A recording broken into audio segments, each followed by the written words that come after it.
తత్సత్ జయ గురుదేవ్. ఓం శ్రీకృష్ణ పరబ్రహ్మణి నమ. శ్రీ గీతాదేవతాయ నమ.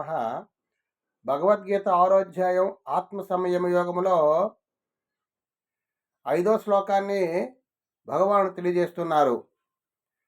ఉద్ధరేదాత్మనాత్మానం ఆత్మానమవసాధయేత్ ఆత్మైవాత్మనో బంధుః ఆత్మైవ రిపురాత్మనః.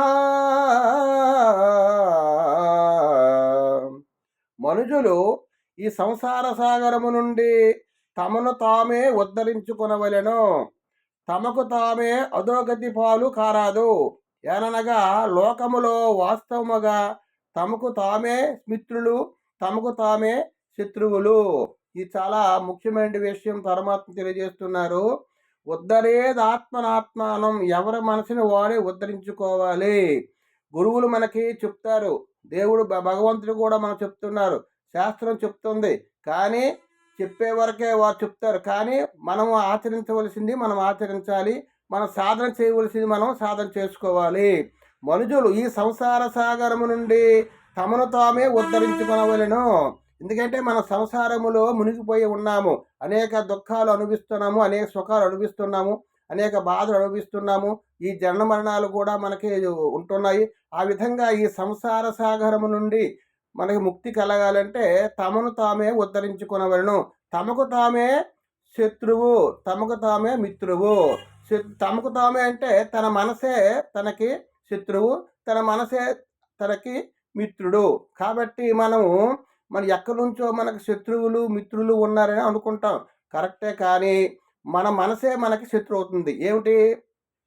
చెడు సంకల్పాలు, కామక్రోధాలతో కూడుకున్నటువంటి మనస్సు, మన మనసే మనకు ప్రేరేపించి మన దుఃఖాలు పాలు చేస్తుంది.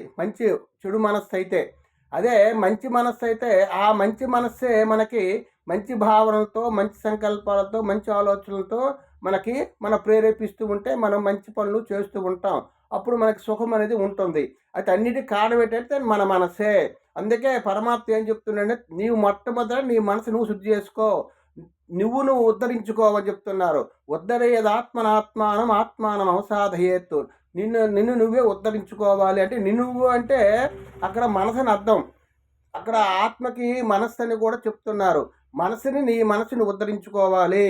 ఎవరైతే మనుషులు ఈ సంసార సాగరం నుండి తమను తామే ఉద్ధరించుకొనవలెను, తమకు తామే అధోగతి పాలు కారాదు. శాస్త్రం చెప్తుంది, గురువులు చెప్తున్నారు. కాబట్టి మనం ఆచరించవలసింది వాళ్ళు చెప్పే వరకు చెప్తారు, కానీ ఆచరించవలసింది మనం ఆచరించే, మన మనసు శుద్ధి చేసుకుంటే, మన మనసును బాగు చేసుకుంటే, మనం చేసిన ప్రతి పని కూడా సుఖంగా ఆనందంగా ఉంటాయని పరమాత్మ తెలియజేస్తున్నారు. కాబట్టి మన మనసుని మనం ఉద్ధరించుకోవాలి.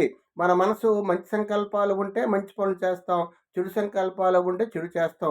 ఆ విధంగా మనలో ఉండేటువంటి మనస్సు మంచి చెడు ఆలోచించి దాన్ని మనం విచారణ చేస్తే ఆ విధంగా మన సుఖాన్ని పొందుతామని పరమాత్మ తెలియజేస్తున్నారు.